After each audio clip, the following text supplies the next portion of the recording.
भूर्भुवः स्वः तत्सवितुर्वरेण्यं भर्गो देवस्य धीमहि धियो यो नः प्रचोदयात्।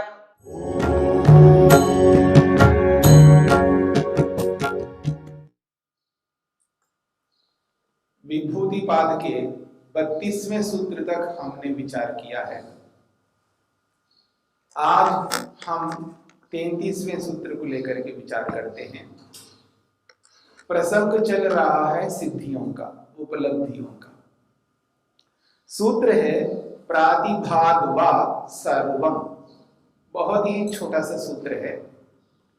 सूत्र कहता है प्रातिभाद्वा सर्वम। वा का अर्थ है और क्या सिद्धि प्राप्त होती है? तो महर्षि पतंजलि कहना चाहते हैं प्रातिभा। प्रातिभ कहते हैं प्रतिभा से उत्पन्न, जो व्यक्ति की अपनी एक स्वयं की प्रतिभा होती है। ये प्रतिभा वो होती है जो किसी के उपदेश से, किसी विद्वान से, किसी अध्यापक से, किसी टीचर से, किसी माता पिता से सुन करके जो जानकारी होती है वो नहीं होती है। एक ऐसी जानकारी है, ऐसा नॉलेज है जो स्वयं उत्पन्न हो जाता है। ऐसे ज्ञान को प्रातिभ ज्ञान नाम से कहा गया है। तो सूत्रकार कहते हैं प्रातिभाद वा यानी और एक विशिष्ट उपलब्धि ये है कि प्रातिभ नामक ज्ञान से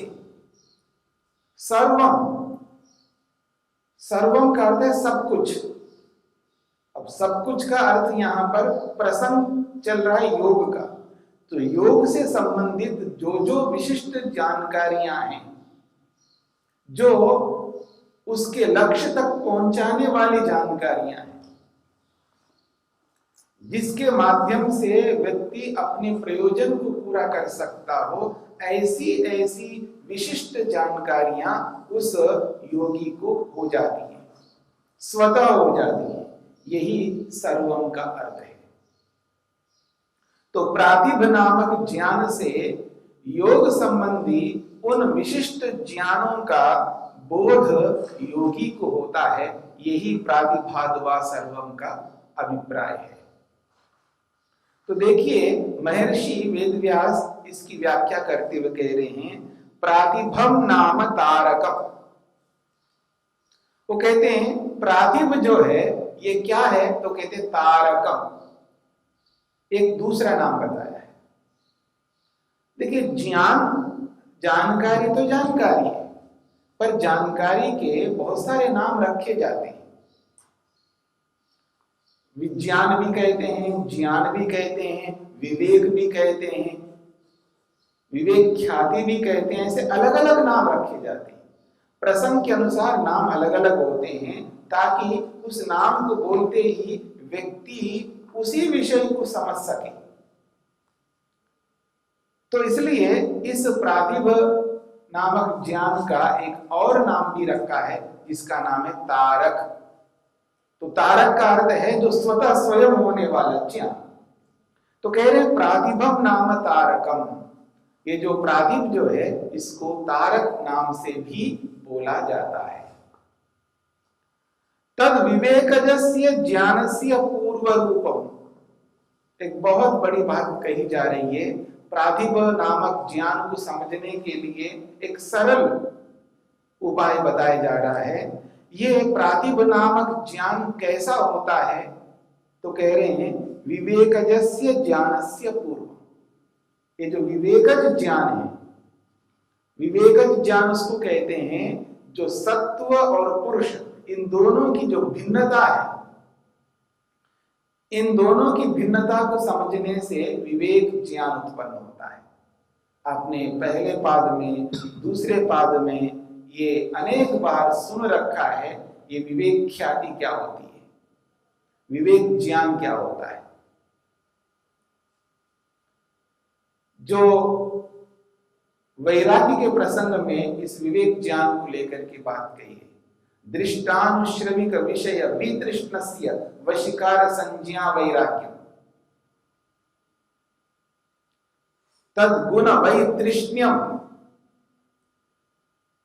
तो विवेक जो होता है ये वैराग्य का कारण बनता है। और विवेक उसको कहते हैं दो वस्तुओं का पृथकत्व। दो वस्तुएं जो होंगी उनको पृथक पृथक अनुभव करना, और ये भी समझने का प्रयत्न हमें करना है जिसको विवेक कहते हैं वो एक वस्तु में विवेक नहीं हुआ करता है। जहां विवेक शब्द का प्रयोग होता है तो समझ लेना वह दो वस्तुएं अवश्य होंगी, क्योंकि विवेक का अर्थ ही पृथक करना है। तो पृथक तभी हो सकता है जब दो वस्तुएं, एक वस्तु को दूसरी वस्तु से अलग करना, इसी का नाम है विवेक। तो ये जो विवेक है ये पृथक करता है। क्या पृथक करता है? चेतन वस्तु को जड़ वस्तु से पृथक कर देता है। या ये भी कह सकते हो जड़ वस्तु से चेतन वस्तु को पृथक कर देता है। अनेक बार व्यक्ति जड़ का अर्थ होता है नॉन लिविंग थिंग, और चेतन का अर्थ है लिविंग बीइंग, लिविंग थिंग। तो ये जो जड़ वस्तु है, नॉन लिविंग थिंग है, उसको व्यक्ति चेतन मान लेता है, लिविंग बीइंग मान लेता है। यानी वस्तु होती कुछ और है और मानता कुछ और है। इसलिए जो विवेक जो होता है ये पृथक करके बता देता है, नहीं जिसको आप चेतन लिविंग बीइंग मान रहे हो वो लिविंग बीइंग नहीं है, वो जड़ वस्तु है, वो नॉन लिविंग थिंग है। वो लिविंग बीइंग को यानी चेतन वस्तु को जड़ वस्तु से पृथक कर देता है। इसी का नाम है विवेक। जब योगी को, योगाभ्यासी को विवेक ज्ञान होता है और वही विवेक ज्ञान वैराग्य का कारण बनता है, और वो जो वैराग्य है वो वैराग्य समाधि का कारण बनता है, तब समाधि लगती है।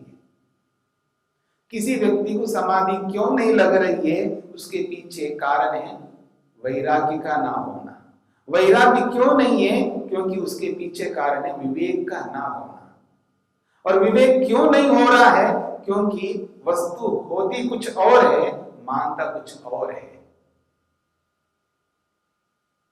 जब किसी को कहा जाता है अटैचमेंट नहीं रखना है, स्वस्वामी संबंध नहीं रखना, ममत्व नहीं रखना, समझ में नहीं आता व्यक्ति। उसको लगता है ममत्व के बिना तो मेरा काम ही नहीं चल सकता, बिना अटैच्ड हुए काम नहीं चल सकता, ऐसा व्यक्ति अक्सर मानता है। बहुत सारी ऐसी बातें हैं जिनको व्यक्ति समझ नहीं पाता है, और जब समझ नहीं है तो विवेक कहां से आएगा? जिसे त्याग करना है वो व्यक्ति त्याग नहीं कर पाता है। वो त्याग करूंगा तो क्या होगा मेरा, ऐसा मान करके व्यक्ति त्याग ही नहीं करता। जहां त्याग करना है वह त्याग नहीं करता है, और जहां त्याग नहीं करना वह त्याग करने लगता है। कर्तव्य क्या है, अकर्तव्य क्या है, व्यक्ति को बोध नहीं हो पाता है। अकर्तव्य को कर्तव्य मान बैठता है और कर्तव्य को अकर्तव्य मान बैठता है। न्याय को अन्याय मानने लगता है और अन्याय को न्याय मानने लगता है। असत्य को सत्य मानने लगता है और सत्य को असत्य मानने लगता है। हिंसा को अहिंसा मानने लगता है और अहिंसा को हिंसा मानने लगता है। ऐसी बहुत सारी बातें हैं जिन बातों को समझना, इसी का नाम है विवेक। और विवेक हमेशा दो चीजों को, दो वस्तुओं को, दो ज्ञानों को, दो कर्मों को अलग करने वाला होता है। इस बात को हमें समझना है। तो ये जो विवेक है, इस विवेक से ही वैराग्य है और वैराग्य से ही समाधि है और समाधि से ही जीवन का लक्ष्य पूर्ण होगा। तो यहां पर बताया जा रहा है ये जो प्रातिभ नामक ज्ञान है ये विवेक से पूर्व में आने वाला है। यानी जब विवेक होता है उससे पूर्व में ये प्रातिभ नामक ज्ञान व्यक्ति को होता है। इसलिए विवेकजस्य ज्ञानस्य पूर्व रूपम, ये पूर्व रूप है। यानी ये प्रातिभ ज्ञान के तुरंत बाद विवेक ज्ञान होता है, ऐसा हम मान सकते हैं। तो कह रहे हैं ये कैसा होता है, इसके लिए एक मोटा सा उदाहरण देकर के समझाने का प्रयत्न कर रहे हैं। यथा उदये प्रभा भास्करस्य, भास्कर कहते हैं सूर्य को, सूर्य को भास्कर नाम से भी बोला जाता है। तो कहते हैं यथा जैसे उदय, उदय का अर्थ है प्रातःकाल, जैसे ही प्रातःकाल होने लगता है तो भास्कर से प्रभा, सूर्य की जो प्रभा है, प्रभा का अर्थ प्रकाश, सूर्य का जो प्रकाश प्रातःकाल जब होता है, जैसे सूर्योदय होने लगता है, उस समय सूर्य का जो प्रकाश होता है वो कैसा होता है, ये हर व्यक्ति को पता है, क्योंकि कौन ऐसा व्यक्ति है जो सूर्य का दर्शन नहीं करता। मैं ये नहीं कहना चाहता हूं जो कोई व्यक्ति उत्तरी ध्रुव में दक्षिणी ध्रुव में रहता हो और जहां 6-6 महीने तक प्रकाश ही दिखने को नहीं मिलता हो, वहां की बात नहीं कर रहा हूं। अमूमन आप पूरी दुनिया में जहां भी सूर्योदय होता है वहां कौन नहीं देखता सूर्योदय को। और तो और कुछ लोग ऐसे हैं सूर्योदय को देखने के लिए जाते हैं, सूर्यास्त को देखने के लिए जाते हैं। वो जो नजारा होता है, वो जो स्थिति होती है उस समय, वो विलक्षण होती है, और उस नजारे को, उस दृश्य को देखने के लिए बहुत सारे लोग जाते हैं।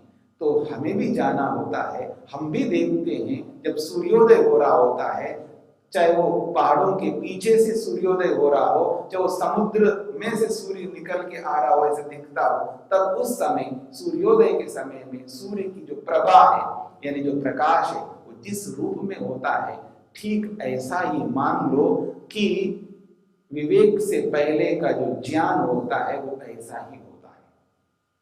अर्थात जब सूर्य का प्रकाश, जब सूर्य उदय होने के 1 घंटे 2 घंटे 3 घंटे के बाद जब आप देखेंगे 12 बजे 1 बजे सूर्य के प्रकाश को जब देखेंगे, सूर्य को देखेंगे तो सूर्य को देख नहीं पाते हैं खुली आंखों से, उतना तेज प्रकाश होता है। वो सूर्य का जो प्रकाश है, एक्चुअल में वास्तव में जो प्रकाश है, वो प्रकाश है जब 12-1 बजे जब हम देखते हैं प्रकाश को, वो सूर्य का रियल प्रकाश है, वास्तविक प्रकाश है, यानी उसका जो निज स्वरूप है सूर्य का, वो दिखाई देता है। प्रातःकालीन समय में भी जो प्रकाश होता है वो भी निज स्वरूप ही होता है। पर जब भौगोलिक परिस्थिति को हम देखते हैं, सूर्य का जो स्थिति सूर्य की है और धरती पृथ्वी की जो स्थिति है, जब घूम रहा होता है, सूर्य भी गमन कर रहा होता है और पृथ्वी भी घूम रही होती है, सूर्य के चारों ओर चक्कर काट रही होती है, जिस स्थिति में पृथ्वी की जो स्थिति होती है, उस समय जो सूर्य हो रहा होता है, वो पृथ्वी के कारण से, भौगोलिक कारणों से सूर्य का प्रकाश हमें उस तरह स्पष्ट दिखाई नहीं देता है। उसी के कारण से जब वो प्रकाश जिस प्रकार से हमें दिखाई दे रहा है और वो प्रकाश एक प्रकार से प्रखर नहीं होता है, ऐसा ही ये प्रातिभ ज्ञान वैसा प्रखर नहीं होता है। इसलिए कहा है ये विवेक ज्ञान का पूर्व रूप है। कहते हैं तेन वा सर्वमेव जानाति योगी प्रातिभस्य ज्ञानस्य उत्पत्तौ इति। महर्षि वेदव्यास कहना चाहते हैं प्रातिभस्य ज्ञानस्य उत्पत्तौ, जब प्रातिभ ज्ञान उत्पन्न होता है योगी को, विवेक ज्ञान से पूर्व में योगाभ्यासी के मन में ऐसे ऐसे ज्ञान प्रकट होने लगते हैं, व्यक्ति ऐसी ऐसी वस्तुओं को जानने लगता है जो मार्ग व्यक्ति का प्रशस्त नहीं हो पा रहा है, जो मुक्ति की ओर बढ़ नहीं पा रहा है, या ये कहूं समाधि की ओर अग्रसर नहीं हो पा रहा है। जो समाधि नहीं लग पा रही है उसके पीछे बहुत सारे कारण होते हैं, और वो जो कारण होते हैं वो अविद्या से युक्त होते हैं, वो संस्कारों से युक्त होते हैं। जो जन्म जन्मांतरों के संस्कार हमारे मन में पड़े हुए हैं और न जाने किस किस प्रकार का अज्ञान हमारे मन में विद्यमान है, उसी अज्ञान के कारण से, उन्हीं संस्कारों के कारण से यथार्थ को हम देख नहीं पाते। वास्तविकता को देख नहीं पाते। उसी मूर्खता रूपी, अज्ञानता रूपी, अविवेक रूपी ज्ञान के कारण से हम वास्तविकता को पहचान नहीं पाते हैं। और जब व्यक्ति वास्तविकता को पहचान भी लेता है लेकिन उस वास्तविक स्थिति को अपना नहीं पाता है, उसके पीछे एक बहुत बड़ा कारण है संस्कार। जो जन्म जन्मांतरों के संस्कार और इस वर्तमान जन्म के, जब से होश में आए हम लोग तब से लेकर अब तक जितने संस्कार बनाए, उन संस्कारों के वशीभूत होकर के यथार्थ को मानने में हम सक्षम नहीं हो पाते। तो इन सारी बातों को ध्यान में रखते हुए देखेंगे तो पकड़ में आता है कि अज्ञान और संस्कारों के कारण से जो वस्तु स्थिति जैसी होती है उसको हम वैसा नहीं देख पाते। जब नहीं देख पाते हैं ना, तब ये वैराग्य, ये विवेक, ये हो नहीं पाते। और जैसे जैसे वास्तविकता सामने आ रही होती है, वास्तविकता को पहचानने लगता है, उसको ये बोध होने लगता है, ये जो ममत्व है, ये जो स्वस्वामी संबंध है, ये तो मैं मान क्या रहा था और वास्तव में है क्या है, उसको जैसे जैसे धीरे धीरे स्वस्वामी संबंध, ममत्व, अटैचमेंट के बारे में बोध होने लगता है, यथार्थ रूप में सत्य और न्याय, अहिंसा आदि का बोध होने लगता है। अलग अलग प्रकार का ज्ञान जैसे जैसे उसको प्रकट हो रहे होते हैं, उसको वास्तविकता का पता लगता है। और जो वास्तविकता का पता लग रहा होता है वो ही एक प्रातिभ ज्ञान के माध्यम से पता लग रहा होता है। तो अलग अलग विषयों से संबंधित अचानक मन के अंदर अपने आप स्फुरित हो जाता है, ऐसे प्रकट हो जाता है, तो व्यक्ति के अंदर ये पकड़ में आता है, अब तक तो मैं कुछ और समझ रहा था लेकिन वास्तव में तो ऐसा है, ये तो कोई छोटी सी बात है। मैं आज तक अंधेरे में था, मैं इतनी सी बात नहीं समझ पाया हूं, अच्छा ऐसा है, यही बात है। ओहो, एकदम मन के अंदर वो स्फुट हो जाता है, प्रकट हो जाता है और व्यक्ति वो यथार्थता को अपना लेता है और अपने रास्ते में जो राइट वे में जिसको चलना है, मुक्ति की ओर बढ़ना है, मोक्ष की ओर बढ़ना है, समाधि की ओर बढ़ना है, अहिंसा शक्ति की ओर बढ़ना है, वो एकदम बढ़ने लगता है इस प्रातिभ ज्ञान के कारण से।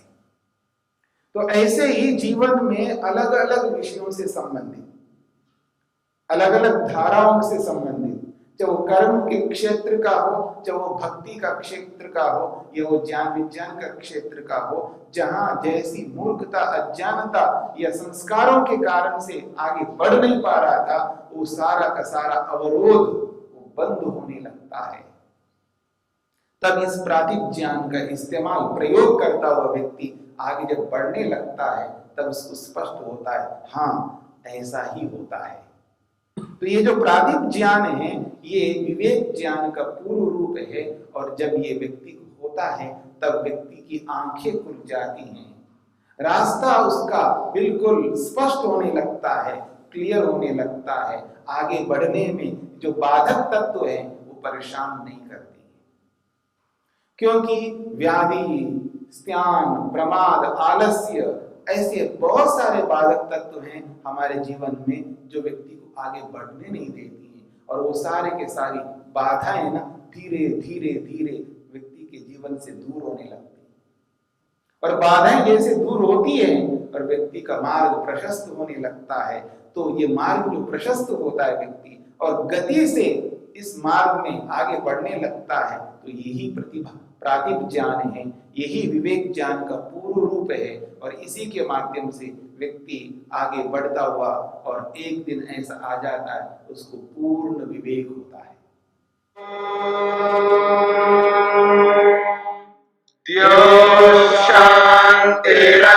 शांतिरंतरिक्षं शांति पृथिवी शांतिरापः शांतिरोषधयः शांति वनस्पतयः शांतिर्विश्वे देवाः शांतिर्ब्रह्म शांति सर्वं शांति शांतिरेव शांति क्षमा शान्तिरेधि ॐ शान्ति शान्ति शान्तिः